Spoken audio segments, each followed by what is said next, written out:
Jayson Stark is toiling around Arizona earlier this month, Clearwater, Florida, and the Grapefruit League, and he joins us now on the Sports Bash Live on 97.3 ESPN. He appears via the Boardwalk Honda Hotline. Welcome back, my friend. How are you? Mike, I'm doing great, man. How about yourself? Doing really good, and, man, all of a sudden the Phillies are making some noise down there. It seemed like everybody was kind of whispering, if they can just get another arm, this team might be interesting. So adding Jake Arrieta, does that make this team interesting? Oh, I thought they were already interesting, but adding Jake Arrieta, I think, makes them relevant. You get the distinction? I think interesting was they would put a team on the field that was going to be, for the most part, the team they expect to win with. But they just didn't have the pitching staff and specifically the rotation to support that. Now you add Jake Arrieta, who, if he wasn't the best starting pitcher on the market, was certainly 1A with Yu Darvish. And, I don't think they're a wild card team quite yet, but I do think they're the kind of team that could hang around. And all the projections that I've seen on them were that before this signing, they were in that range of 74 to 78 wins. Now you add Jake Arrieta. Let's just say you're adding the guy who won the Cy Young 3 years ago.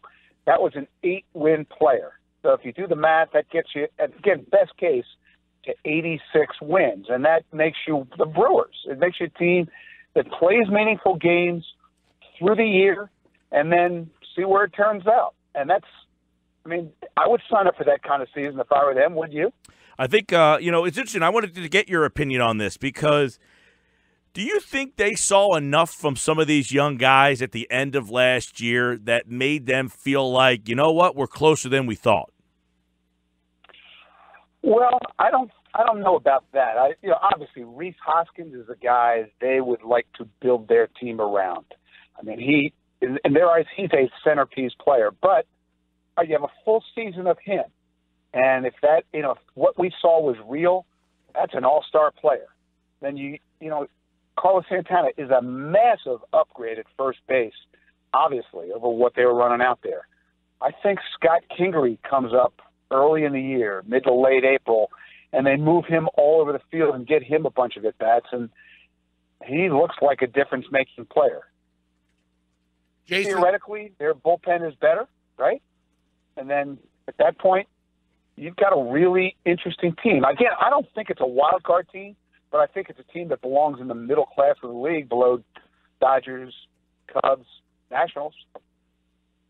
Jayson, I saw the tweet out there, and I know that you saw it as well, about the Jake Arrieta with the Cy Young, the World Series ring, the 2 no-hitters, and the research that the 2 names that came up were Sandy Koufax and Tim Lincecum. And on one hand, you go, wow, Sandy Koufax, Tim Lincecum. And then on the other hand, you think about Tim Lincecum's decline, and you go, and that's one of the things that they talk about with Jake Arrieta, the possibility of the decline. How much do you buy into this decline, and how much do you think that Jake Arrieta is still got gas left in the tank? Because there are people that are concerned that he might break down. Is that fair to express that concern? Well, hey, he's been healthy. He's got a lot fewer innings on his arm than a lot of these free agents. So there is that. On the other hand, he has a violent delivery, Pete, and I would, you have to be concerned about a guy who's got a delivery like he has. The numbers speak for themselves. He's not the guy who won the Cy Young. That guy was Bob Gibson. But his strikeout rate has declined. His velocity has declined from 95 to about 92. Walk rate is up. Home run rate is up pretty significantly. Those numbers tell a story. But something interesting happened when you delve inside his numbers last year. I mean, he had a rough first half, right? But July and August, his ERA was a 1.6, and you can see if you really look into it the way the Phillies did, that he completely changed his approach as the season wore on last year. Really ditched that 4-seam fastball and went almost exclusively 2-seam went to that sinker, doubled his slider usage. His slider or cutter was the pitch that made him Cy Young. April and May last year, the average against that pitch was almost 400. July and August, he found it again. The average against it was almost 100. And so he definitely figured out what was working, what wasn't working, and he changed. And so is he the guy who won that Cy Young? No, because he doesn't throw 95 miles an hour anymore. But I don't think there's any doubt that even this Jake Arrieta, the guy who the Cubs ran after in the second half, is one of the 40 best pitchers in the league, maybe better than that. Spending some time with Jayson Stark here as the Phillies get a huge piece as they bring in Jake Arrieta. What do you think that bringing him in does for the rest of the rotation? You'd be as good a guy as any, Jason, to answer what kind of clubhouse guy that Arrieta will be and maybe what impact he'll have on the rest of the staff. That's really a good question, Pete, because I had a chance to talk to John Middleton after the press conference, and he was comparing this signing to the Jim Thome signing, to the Pete Rose signing. Wow. And he actually thinks that Jake Arrieta can have more of a leadership impact than Chase Utley or Roy Halladay. And the reason is he's really intelligent.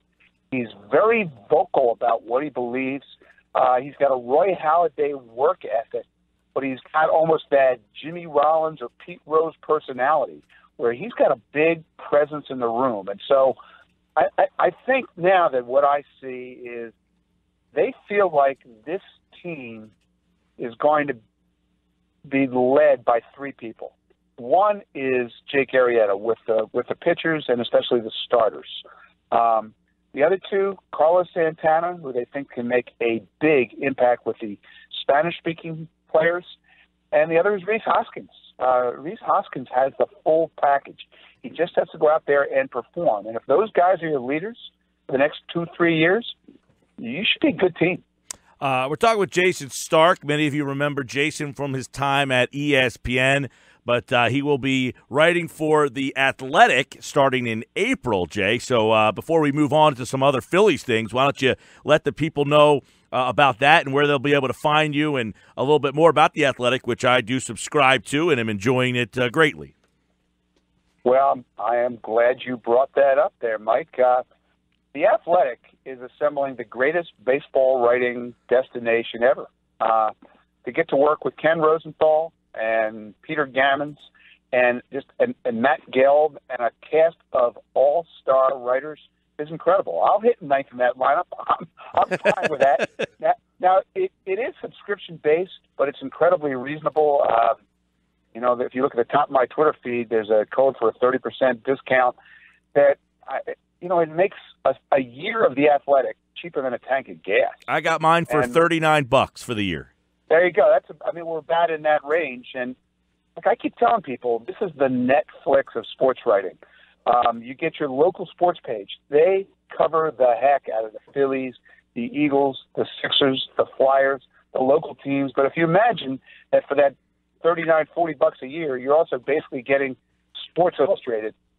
It's an incredible value and a great product. It's a real writer-driven, writer-friendly culture, and I cannot wait to get going here on April 1st. April 1st, Jayson Stark, The Athletic. I certainly would recommend subscribing. It's like I said, I think I got it for $39 with that code for the entire year. And there's a lot of days where you feel like, man, I didn't get to everything on here. There's so much content from great writers, and Jayson will be joining that, which, now are you in Clearwater today, Jay? I was at the press conference today, yep. Okay. Sure was. Now, one of the things that Arrieta said was he intended to be ready for the opening week of the season. Do the Phillies anticipate him pitching at all in Clearwater? Yes. Now, he has obviously not pitched in a game, but he said he's been throwing 50 to 65 pitch bullpens every 2 or 3 days. And so he said he's right where he should be.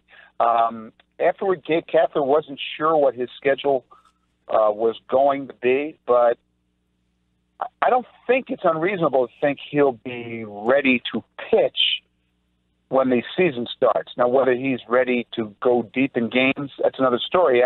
If you really look at his year last year, he didn't log a lot of innings. His walk rate's up. And because of that, he's not getting deep into games. But I think the plan is for him to be in the rotation as soon as the season begins. Now, speaking of that rotation, we got Nola at the top. You've got Arrieta, I guess, sliding in behind him now. Eichhoff and Velasquez seemingly are going to be the 3 and 4, but is that number 5 spot wide open? And if not, is there a leader in the clubhouse for number 5? In theory, it's wide open. In reality, it's Nick Pavetta's job to lose. That's certainly the vibe I get. Now, they've got a lot of candidates. Ben Lively and Eflin and Drew Hutchinson started today. Mark Leiter Jr. Tom Eshelman came in and relieved today.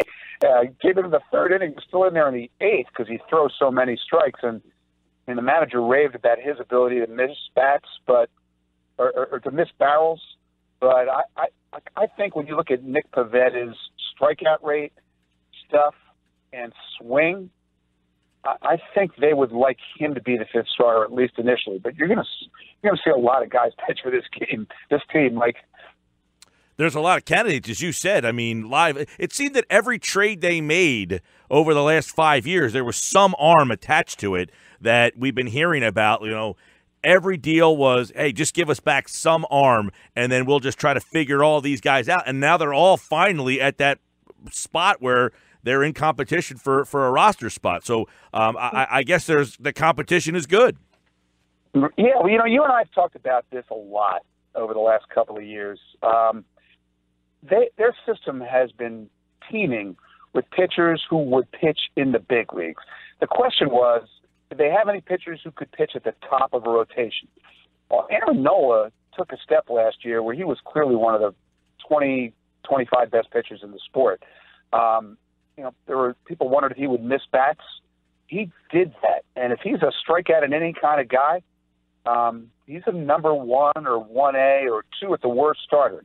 Jake Arrieta is a 1 or a 2. And then you've got, a bunch of guys who are 4s and 5s and tremendous depth until Sisto Sanchez gets here, right? So I think now they have enough pitching depth to get through the season. And then, the other thing that we really haven't talked about is what the Jake Arrieta signing means, not for this year, but beyond this year. Even after signing Jake Arrieta for an average of $25 million a year, even after giving Carlos Santana an average of $20 million a year, there's still $100 million under the tax threshold, which means next year they can go out and they can pursue Manny Machado. They can pursue Bryce Harper. And it was just hard not to notice the way Scott Boras and John Middleton seemed like they were palsy-wowsy today around the complex. And they could meet each other next year because who's Bryce Harper's agent there, Mike? Yeah, that would be one Scott Boras. It would. So stay tuned on that front. Yeah, Jayson, that's really where I was going to go with you next. You kind of went there a little bit, just the palsiness between John Middleton and Scott Boras, what John Middleton means to the Phillies organization moving forward, and the ability to bring in free agents, and that anecdote that you tweeted out about circling Jake Arrieta's name, and I thought that was great. Yeah, he told me that when he first started looking at the free agent class for this winter, when their rebuilding plan began, so that was 2.5, 3 years ago when they hired Matt Klentak, he circled Jake Arrieta's name and said he wasn't just the best pitcher in this class, he was the best player in this class. So, as we talked about this, there were a couple of us there, and somebody asked him, what names do you have circled next year? And he said, well, that's a conversation for another day. But trust me, those names are circled. And he's made no bones about it. This is a team with a lot of money to spend and a big TV deal. As I said, $100 worth of wiggle room before they get to the tax threshold. they intend to be a big player in that free agent class next year. And if they take a step forward in the standings, now you're not just trying to give money to whoever will take it. You look like that team on the rise and a destination. And that's what, when a Jake Arrieta looks around and he signs, it's got the same impact of Jim Thome signing, a decade ago. It's got the same impact as John Lester signing with the Cubs. It sends a signal to the whole sport that this is a team prepared to spend and prepared to win. And smart money too, Jayson, especially the Arrieta case where, originally he wanted 5-6 year deal. They get him for 3, but they still have that club option for the other 2. I mean, they're spending money, yes, but they're spending it judiciously as well. Yeah, they've been able, that's really the impressive part of this is they've gone into this with clearly the same approach with every one of their free agents. If they can limit the years, they're fine with overpaying per year. And people look at Carlos Santana and say, that's not a $20 million a year player, but they got him for 3 years. Tommy Hunter, Pat Neshek, I think they overpaid for the annual value. I'm still shocked that Tommy Hunter got Andrew Miller money. But again, they're 2-year deals. And then this is a 3-year contract, and it's front-loaded. And that's another thing that John Milton made clear was the reason that they front-loaded this deal is they want to have money available to chase big free agents in year 2 and year 3 of this deal.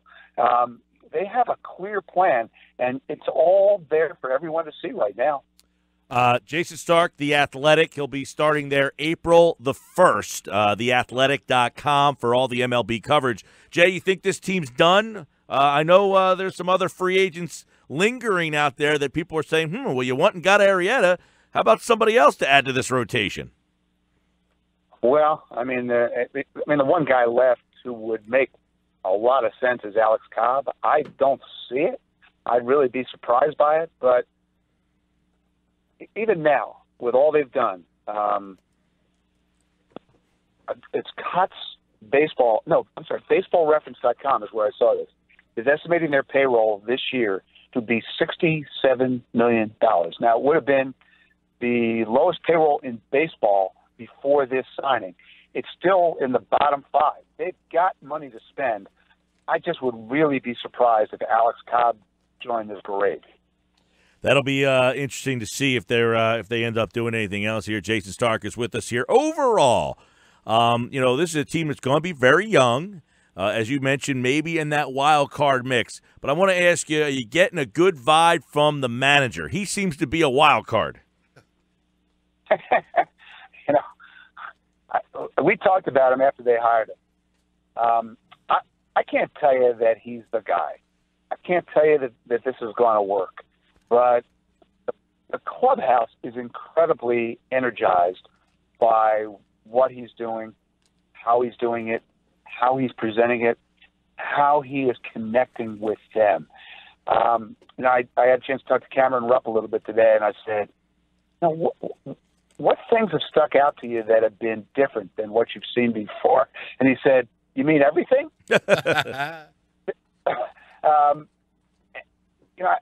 I really came to this conclusion watching this guy at work.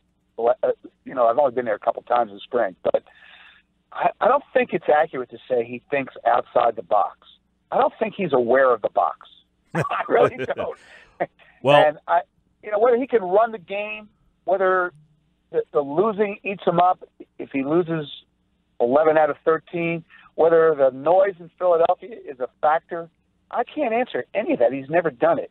But he's a really smart guy with incredible energy, big ideas, willing to try anything. And so I can't wait to watch it. It's going to be so interesting. That was the word that you asked me about to start this whole interview.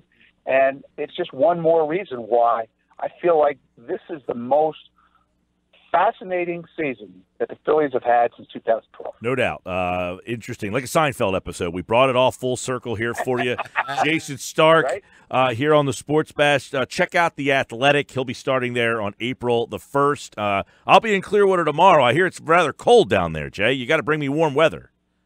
Well, you just got to hang in there a couple of days. Looks like the weekend's going to be gorgeous, man. But I'm not responsible for that. By the way, we have our list of top 10 names that we associate with a mustache. I remember you had a great duster back in the day, but Jayson did not make my list. Well, it's ancient history now. There's still people who run into me and say, "Hey, I miss your mustache." Really? Well, like 10 years. I'll see if you get honorable mention on this list, but you didn't make my top 10. But it's a. Who's number one on your list? They're not actual people. It's just the names that I associate. Like, okay, when I hear a certain name, I think that's a guy who can rock a mustache. If your name is Rick, you can wear a mustache. You know what I mean? All right. Well, you know what? I'm glad I didn't make it. Well, Jayson Stark, everybody. It's an interesting list. How about we use that word? And I'm about to reveal it. Jayson Stark, The Athletic, April the 1st. Check that out. Jay, enjoy the rest of Florida, and we'll catch up soon, pal. That'd be good, Mike. Hope to run into you in Florida.